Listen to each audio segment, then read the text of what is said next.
Hugo López-Gatell, médico epidemiólogo. Este día vamos a abordar con él las transformaciones del sector salud. Doctor, pues hay varios temas que implican estas transformaciones del sector salud. Uno, lo que es el abasto de medicamentos e insumos para la salud. Muchas gracias por traer estos temas siempre importantes para la sociedad, para el gobierno, para el Estado mexicano. Efectivamente, ayer vimos una actualización en la conferencia de prensa matutina de la presidenta Sheinbaum sobre lo que está ocurriendo en el sector salud y toma mucha relevancia este tema del abastecimiento o el abasto de los medicamentos y los insumos para la salud, entre otras cosas porque volvemos a ver en los medios corporativos, en las redes sociales, esta aparente emergencia de un clamor, de una preocupación por un posible desabasto de insumos para la salud, que llama la atención porque es muy semejante al modelo de propaganda, de generación de tensiones, de debate que vimos durante el sexenio anterior, el sexenio del presidente López Obrador. Y conozco un poco por lo que mi trayectoria en el sector salud, otro poco por actualizarme de lo que está pasando y otro mucho por ver la analogía de estos modelos de comunicación que ponen los medios corporativos. Conozco que hay una discrepancia importante entre la realidad, en donde pudiera haber algunos faltantes de algunos insumos relevantes, no lo niego, y ahorita quisiera entrar en precisiones, con respecto a un discurso de gran fuerza o de gran empuje que está queriendo mover la indignación social en el sentido de un repudio a las políticas del gobierno hacia la presidenta Sheinbaum, hacia su equipo de salud. Para decirlo con toda franqueza, como solemos hablar aquí, veo la mano de las corporaciones, sobre todo de distribución de medicamentos, metidas en la generación de esta narrativa, de esta campaña de confrontación. Esto, entre otras razones, lo veo porque los medios corporativos, empresas de comunicación, por ejemplo, Grupo Imagen, por ejemplo, Radio Fórmula, Grupo Imagen, por cierto, es quien es dueña o edita el Excelsior, Radio Fórmula, Latinus, que son corporaciones de medios ligadas a grupos corporativos interesados que forman parte de estos empresarias y empresarios, o empresarios, pues son mayormente hombres, dedicados a la distribución, a la venta intermediaria de insumos para la salud. Como se quedaron excluidos de los procesos de compra pública, ahorita también quisiera comentar el por qué, y me parece acertadísimo, ayer lo explicó el subsecretario Clark, pero quisiera que el público de Rompeviento también tenga algunos elementos adicionales. Se quedaron excluidas estas distribuidoras, estas intermediarias, parásitas, que fueron prolíficas durante los 36 años del neoliberalismo, en especial en el gobierno del presidente Peña Nieto. Se quedaron excluidas y hoy están queriendo traer agua a su molino a través de estos pseudoescándalos. Azucena Uriesti, el editor de Pascal Beltrán del Río, el editor de Excelsior, obviamente Loré de Mola en Latinus, y recordar que en esas empresas de distribución, en esos grupos corporativos, tanto de medios como de distribución, están expolíticos de los sexenios anteriores, Gamboas Patrón, Beltrones, Narro Robles y varios otros. Por cierto, a Narro Robles también otro tema de salud. Ayer se le mencionó en la mañanera por razones muy escandalosas de prácticas corruptas. Entonces, eso alimenta mucho esta idea de que no hay medicamentos, no hay insumos en ningún hospital público. ¡Qué barbaridad! Ahora, hay también otros fenómenos que están jugando un papel y posiblemente sea otro de los subtemas que en este momento haya que tratar, que es el desarrollo del IMSS Bienestar y la consolidación del IMSS Bienestar como un sistema público, posiblemente en su momento único, de provisión de servicios de atención médica para las personas no aseguradas. Ahí también hay muchas intrigas que tienen que ver con el cambio del régimen laboral, con la titularidad del posible contrato colectivo que en su momento se establezca, con el reparto de fuerza entre los liderazgos gremiales y que están moviendo el piso también en algunos formas oportunistas donde existen tensiones políticas con los gobiernos estatales. Y también por eso llama la atención que se empiece a destacar el Hospital General de este estado, el Hospital General de este otro estado, que son justamente estados en donde se dirimen luchas de poder político que tienen que ver con grupos de presión en lo sindical o en lo laboral, pero también en los distintos agrupamientos políticos que tiene el país. Pero regresando a los insumos, yo diría, es pertinente reconocer, y la presidenta y su equipo lo han reconocido, que ha habido faltantes de algunos insumos importantes de gran uso. Estos faltantes no son por fallos en la compra, no son por impericia, no son porque no se conozca cómo hacer negociaciones con los proveedores, sino principalmente tiene que ver con dos fenómenos. El primero es, sigue habiendo un oligopolio que manipula, a veces monopolio, como en su momento lo dijimos para el caso de los medicamentos para el cáncer de PISA o las soluciones parenterales o la nutrición parenteral, también de PISA. Hay monopolios, hay grupos de control económico que han sido muy reticentes a entrar en el nuevo esquema de contratación pública que busca la transparencia, busca la probidad y busca quitar privilegios. Y están haciendo sabotaje, escondiendo los productos, a veces es escondiéndolos físicamente, cargamentos enteros que los dejan almacenados, a veces es sencillamente cuando acuden a los concursos de licitación pública o a los procesos de licitación pública, se comprometen, cuando se les va a contratar, resulta que ya no pueden y se retiran de la licitación, y dado las reglas administrativas de las compras públicas, puede ser que después de 3 meses de trabajo se cae una licitación y ellos saben que la bloquean y no hay una alternativa de proveedores porque en México siguen siendo un monopolio. Y lo segundo son estos esquemas de microcorrupción que a veces están al servicio de grupos de presión política o grupos de presión económica, sobre todo en las entidades federativas, que esconden físicamente en los almacenes institucionales, esconden el medicamento y a través de la cadena de distribución mandan la señal de es culpa de la 4T, es culpa del gobierno, pregúntenle a la presidenta por qué no hay medicamentos. Y en realidad son estos esquemas de corrupción hormiga y de sabotaje hormiga que hay en los almacenes locales de las instituciones de salud. Pues terrible, terrible lo que nos comenta doctor Hugo López-Gatell. Vemos en algunas columnas también que se han estado difundiendo de sigue la maldición del desabasto, ¿no? Así lo ponen, pero exacto, esto que nos comenta es importantísimo del monopolio, del oligopolio, pues realmente lo que está en el fondo y de lo otro, de esconder los medicamentos también como una especie de sabotaje. Clarísimo esto, muchísimas gracias, doctor Hugo López-Gatell, y que fue tema también en la mañanera y pues parte de las respuestas que también daba la presidenta de que no había un desabasto como tal, sino pues estos elementos también que usted nos está poniendo en el fondo. Muchas gracias. Y hay otro tema que también pues me parece muy importante cuando lo veo yo planteado, digo, este es uno de los temas que también me parecen nodales, ¿no? La parte de la contratación del personal y las condiciones de trabajo, ¿no? De los y las compañeras del IMSS Bienestar. Este es un tema también y va a seguir siendo un tema en los próximos meses por varias razones, pero quisiera poner un contexto. Cuando se crea jurídicamente por decreto y posteriormente por una reforma a la Ley General de Salud y el establecimiento de un estatuto orgánico, se crea el IMSS Bienestar como una nueva institución. Aquí aprovecho para cualquier persona de la audiencia que no haya terminado de visualizar de qué se trata el IMSS Bienestar.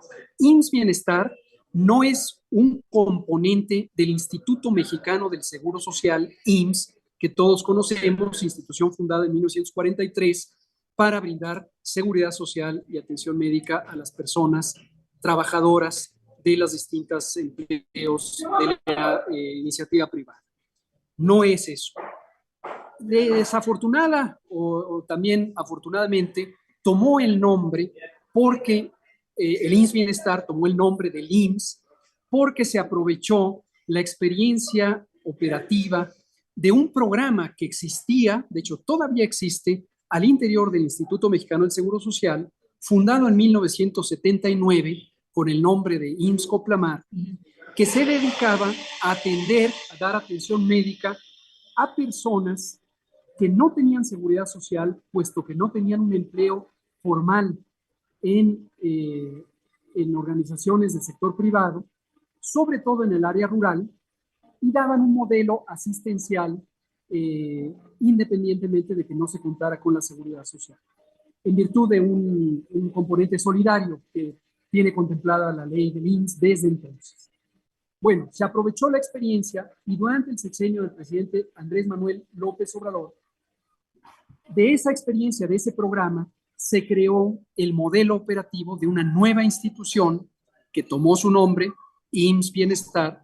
El nombre completo es Servicios Médicos IMSS Bienestar para población no asegurada.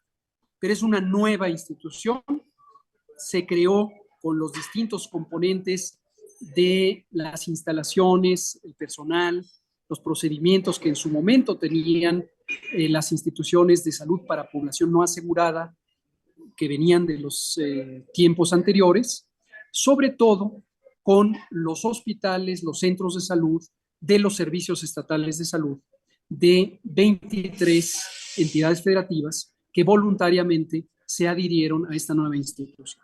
Ese es el contexto. Cuando se crea esto, hay que cambiar el modelo de contratación de las personas trabajadoras de la salud, médicas y médicos, enfermeras, enfermeros y todo el demás personal, también el personal administrativo, que laboraba en los servicios estatales de salud, en cada uno de los servicios, porque desde 1996, cada una de las entidades federativas de los estados tiene una oficina que se llama Servicios Estatales de Salud, de Aguascalientes hasta Zacatecas, en orden alfabético. Y la entidad contratante era precisamente el gobierno del estado, a través de esta oficina, que era la Secretaría Estatal de Salud y los Servicios Estatales de Salud. Cuando se crea la nueva institución única nacional, IMSS Bienestar, ahora hay que transferir a los trabajadores a esta nueva institución. Este proceso se negoció, se discutió en asambleas con las personas trabajadoras, en reuniones con las dirigencias sindicales, no solo nacionales, sino locales, tanto del Seguro Social como de la Secretaría Nacional y Estatales de Salud, de las 33. Y se estableció como parámetro, me parece que ayer lo recordó el maestro Zoe Robledo en la mañanera, que ninguna persona sería contratada en el IMSS Bienestar en condiciones que disminuyeran sus beneficios laborales. El horario, el salario, la antigüedad, las distintas prestaciones que se tienen por ley, eso era muy dispar entre las entidades federativas. Hay entidades federativas, sobre todo en el sur, Guerrero, Chiapas, Oaxaca, que tenían condiciones contractuales mucho más limitadas de lo que tienen o tuvieron en su momento en algunos estados de la zona norte del país. Pero se tomó como referencia el estado que tuviera las mejores condiciones laborales. La Ciudad de México era uno de ellos.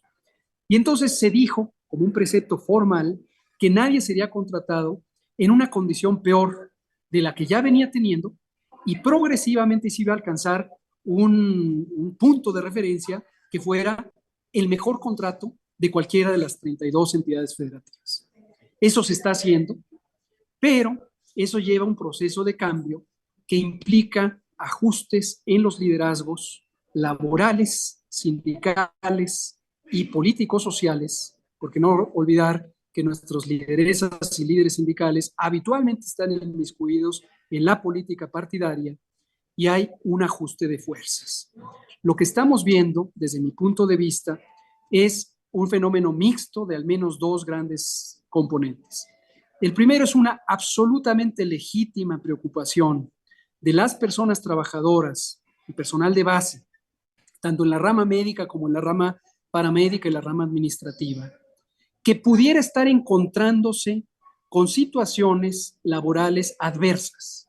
No le pagaron a tiempo, le deben 3 quincenas, ya lo van a obligar a que se cambie de unidad de adscripción y en lugar de trabajar en este hospital ahora se va a ir a un centro de salud sin que lo haya decidido voluntariamente. Este tipo de arbitrariedades se están ocurriendo y quiero expresar mi solidaridad y mi reconocimiento al legítimo derecho de las personas trabajadoras por oponerse a esas arbitrariedades. Pero lo segundo que estamos viendo es un fenómeno de oportunismo político en distintas modalidades y grupos de las dirigencias sindicales, a veces más locales en las secciones de un sindicato, a veces a nivel nacional, que se están peleando la fuerza laboral, la fuerza gremial, el número de afiliados, porque viene el momento de definir la titularidad del contrato colectivo del IMSS Bienestar y el establecimiento del correspondiente sindicato que represente a la mayoría de las personas trabajadoras del IMSS Bienestar. Justo se cumplen 3 años del periodo perentorio que la ley contempló para una institución nueva. Y eso lo que implica es que están en el jaloneo, y dicho sea de paso, llama la atención la fluida aceptación que tienen algunos de estos liderazgos en los medios corporativos relacionados con los intermediarios de la industria farmacéutica. Y hay algunos que todos los días se les recibe, se les da mucha audiencia. Posiblemente, decía el presidente López Obrador en algún tiempo, si uno lo reciben bien en los medios del poder económico, cuidado, porque quiere decir que uno está convidando con ellos. Yo creo que un poco pasa esto aquí, lo digo para estar atentos a algunas figuras que empiezan a destacar en estos medios corporativos. Desde mi punto de vista, son fenómenos de oportunismo político que están manipulando y aprovechando y montándose sobre las legítimas demandas y aspiraciones del personal. Pues este otro tema realmente que hay que seguir estas injusticias y esta situación con las dirigencias sindicales y este momento político específico que nos está describiendo el doctor Hugo López-Gatell. Si pasamos al otro tema, cada uno de estos implicaría realmente programas inmensos. Y estaba pensando en términos académicos, decía tesis y tesis de maestría y de doctorado y de investigar ahí en términos periodísticos también cada uno de estos temas. Pero este otro tema también que lo hemos escuchado y que usted también puso el foco desde el sexenio pasado, ¿no? En la situación de la formación. Bueno, yo lo que recuerdo mucho en esto que usted insistía en cómo se fue reduciendo la matrícula del personal, de médicos especializados, de la formación primero en este país, ¿no? Entonces, si pudiéramos abundar sobre este tema, sobre la formación y el reclutamiento del personal médico especializado también, que ese es otro de los temas de estas transformaciones en el sector salud. Con mucho gusto. Ayer que vimos en la conferencia matutina al subsecretario Clark y también al maestro Zoe Robledo, titular del IMSS, explicar el progreso que se ha tenido en la formación y el proceso tan ágil que hoy vamos teniendo, no exento de dificultades, pero cada vez más ágil, de reclutamiento del personal ya formado, sobre todo en la figura de las médicas y los médicos especialistas. Veo con muchísimo gusto que se va madurando un proceso que inició en el sexenio del presidente López Obrador y que, para no variar, la congruencia política de la presidenta Claudia Sheinbaum muestra que mantiene el rumbo en un aspecto que es fundamental. Como alguna vez lo tratamos aquí en este espacio y lo hemos puesto por escrito en un par de documentos, los años 80 del siglo pasado, del siglo XX, representaron un parteaguas, como se sabe, a nivel mundial en el reacomodo del capitalismo y la economía capitalista global y la emergencia de esta fase neoliberal en donde se buscó desregular y reducir la participación de los estados soberanos para que pudieran entrar con mayor fuerza y capacidad las corporaciones privadas, sobre todo globales, dedicadas a los distintos ámbitos. Ocurrió en el ambiente, ocurrió en la producción manufacturera, en los servicios, en la electrónica, etcétera, y no estuvo exenta la salud, que se vislumbró desde entonces como un jugosísimo negocio por corporaciones privadas, inicialmente extranjeras y luego las que proliferaron en nuestro país.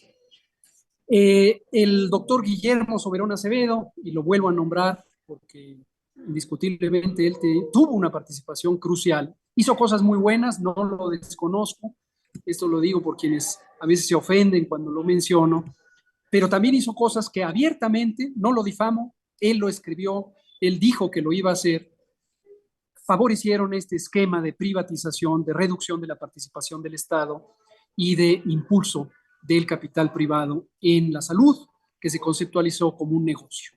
Y a él le tocó, además, un dueto de papeles protagónicos, porque fue rector de la Universidad Nacional Autónoma de México y también secretario de Salud, en forma sucesiva. Bueno, pues resulta que en los años 80, tempranos, cuando empezó el sexenio de Miguel de la Madrid, en el 84, el entonces rector, Guillermo Soberón, decidió que ya no se iba a formar a tanto médica y médico y tanto personal de salud porque no había necesidad y porque, cito prácticamente textualmente, ya el mercado no puede absorber a tanto profesionista. Y empezaron a difundirse también muchos mitos de que el personal de salud ya no tenía dónde trabajar y por eso terminaban en oficios manuales, conduciendo un taxi, etcétera, como si hubiera sido un fenómeno accidental. No lo fue, no lo fue. Lo que ocurrió es que se clausuraron, se cerraron las plazas laborales en el sector público.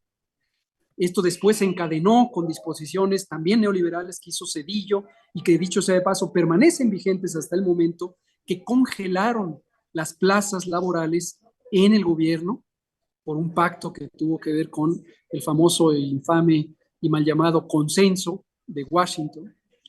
Y entonces, en el campo de la salud, se dijo que ya no se iba a formar gente y se tomaron decisiones avaladas por el Consejo Universitario de la UNAM. Y, por ejemplo, en la Facultad de Medicina de Ciudad Universitaria, hay otras 4 escuelas de medicina en recintos universitarios de la UNAM, pasaron de 10,000 personas por generación a 1,000 personas por generación.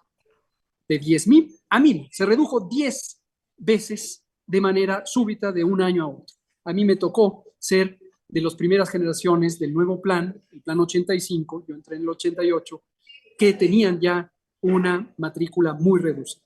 Bueno, este mismo fenómeno ocurrió en la gran mayoría, si no es que todas las instituciones públicas de educación superior que formaban personal de salud, y se empezó a acarrear ese déficit 10 veces menor la formación cada año. Lo mismo pasó con las plazas en el sector salud público, en el IMSS, en el ISSSTE, en Pemex, etcétera, para contratar a personal en formación, los famosos residentes, hombres y mujeres, que son quienes hacen su especialidad médica y que generalmente dura entre 2 a 5 años las distintas especialidades, medicina interna, pediatría, cirugía, ginecología, anestesia, etcétera, etcétera, etcétera. Se redujeron esas plazas y llegamos al punto donde solo se formaban 5,000 personas a nivel nacional en plazas de especialistas. Para algunas especialidades el impacto fue importante, pero se resistió, sobre todo las especialidades llamadas troncales, que son las que mencioné. En otros casos fue dramático, en la oftalmología, en la cirugía especializada, muy especializada, como la neurocirugía, en la salud mental, etc. Y entonces, al cabo del tiempo, se acumuló un déficit pavoroso, porque la necesidad social de especialistas en estas materias fue creciendo. Salud mental es uno de los ejemplos emblemáticos, pero la oferta o la producción, vamos a llamarle, de profesionales especialistas médicas y médicos se fue quedando corta. En el sexenio del presidente López Obrador se enfrentó esta situación y se tomó una disposición directa, inmediata, no me acuerdo el año exacto, pero creo que fue en 2021, y se estableció que el sector público ampliaría nuevamente su oferta educativa para especialidades médicas y pasamos de estos 5,000 a 20,000 de manera, 5,000 es en el Seguro Social, preciso el dato, que es la mitad. Eran 10,000 a nivel nacional, ya contando las otras instituciones, incluyendo la Secretaría Nacional y las estatales de salud, y se pasó de 10,000 a 20,000. Ha fluctuado después entre 18,700, como presentaron ayer, y hasta 20,000. La colaboración importantísima, y nunca dejará de agradecer, de CONACYT, y la doctora María Elena Álvarez Builla, que impulsó y apoyó este programa con becas especializadas, tanto para la formación nacional como para la formación en el extranjero. Y esto ya lleva pues varias generaciones, 2022, 23, 24, y ahora va a empezar la generación 2025.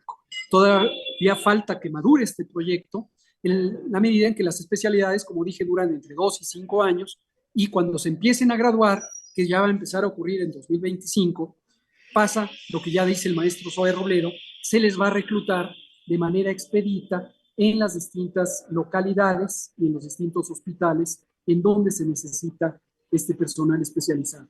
Pero en síntesis, esto es uno de los componentes de la transformación del Sistema Nacional de Salud para recuperar la fuerza del segmento público, que indiscutiblemente es y debe ser el mayoritario en el Sistema Nacional de Salud. Ojalá en algún momento el único. Un importantísimo tema también esto, pensando en esta salud neoliberal que se implementó y en esta reducción de la participación del Estado. Realmente muy, muy importante esto también que nos está compartiendo doctor Hugo. Y bueno, por último, para cerrar también, hay otros dos temas que nos parecen muy importantes. Esto de la contratación de médicas y médicos cubanos. Y bueno, también aquí yo quisiera retomar un comentario de alguien de la audiencia, María Padilla. Dice, mi hija con más de 10 años nunca se le dio oportunidad en el Seguro Social y mejor entraron los cubanos, que eso lo vemos replicado y también se ha aprovechado también todo esto de la llegada de las y los médicos como parte de un golpeteo desde mi perspectiva, pero ahorita escucharemos su opinión. Y lo otro, la calidad de la atención, que ese sería otro tema, pero esto de los médicos y médicas cubanos, si podemos ir cerrando, querido doctor Hugo. Por mucho gusto. Tomo la inquietud, yo creo también legítima, de María Padilla, que no tengo el gusto de conocer, y la historia de su hija, para expresar que desde mi punto de vista, como suele ocurrir, fenómenos, inquietudes sociales legítimas son tomadas por el oportunismo de grupos políticos, en este caso recalcitrantes de derecha, que han querido impedir, en primer han querido que no se conozca, y desde luego ellos no lo reconocen, la realidad de por qué el Sistema Nacional de Salud llegó al estado tan lamentable que llegó a estar. Y es estas transformaciones regresivas neoliberales que se dieron desde los años 80. Pero lo segundo, quieren aprovechar para generar discordia y repudio a este proyecto de revivir el Sistema Nacional de Salud con los preceptos del derecho social, del derecho colectivo, que es lo que se pretende en los gobiernos de la transformación. Entonces, sí, durante muchos años, sobre todo en el periodo neoliberal, y estoy seguro que la hija de la señora María Padilla le tocó ese periodo, se enfrentaron no solamente al fenómeno de reducción de la oferta laboral o de los espacios laborales en el sector público, sino a la corrupción de las distintas poderes fácticos, tanto económicos, tanto políticos, en la figura de las personas funcionarias, como también de los liderazgos gremiales. Conseguir un trabajo en el IMSS o en el ISSSTE era, entre otras cosas, una epopeya, porque había que llegar a negociaciones cuasi personales, corruptas, indudablemente, con los liderazgos sindicales que se montaron para usufructar a las instituciones. Esto que mencionó, dicho sea de paso, me salgo un poco del tema, pero también se mencionó ayer en el repertorio por parte de nuestro querido Martí Batres Guadarrama, director general del ISSSTE, que se encontró una fundación llamada Fundación ISSSTE que habían creado José Narro Robles, Reyes Baeza y otros, como una sanguijuela se le pegó al ISSSTE para estarle extrayendo recursos financieros, espacios físicos, permisos y oportunidades de hacer negocios con cafeterías. Es una cosa terrorífica y falta que se conozca más, porque la compra de los equipos, de los insumos, de la ropería, de los uniformes, de los zapatos, de los contratos de lavandería, de limpieza, etcétera, están tomados por grupos muy mafiosos, embebidos en los liderazgos sindicales. Y ojo que cuando hablo de los sindicatos, expreso mi respeto y mi aprecio por las organizaciones sindicales como fenómenos sociales que legítimamente representen a sus agremiadas y agremiados, pero no quiere decir que reconozca y mucho menos que aprecie a estas camarillas de los liderazgos sindicales que abusan de la confianza de la base trabajadora precisamente para hacer estos negocios privados al amparo del poder público. Entonces regreso al caso específico para ilustrarlo. Conseguir un contrato para una persona joven recién formada en una especialidad médica o en la medicina general o en cualquier rama de la profesión de salud o de las profesiones de salud, implicaba también estas negociaciones o este control corrupto en connivencia de los funcionarios con los liderazgos sindicales. El caso del ISSSTE es emblemático y ya se ve por esta corruptísima fundación que creó José Narro Robles y Reyes Baeza, en connivencia también con los liderazgos sindicales.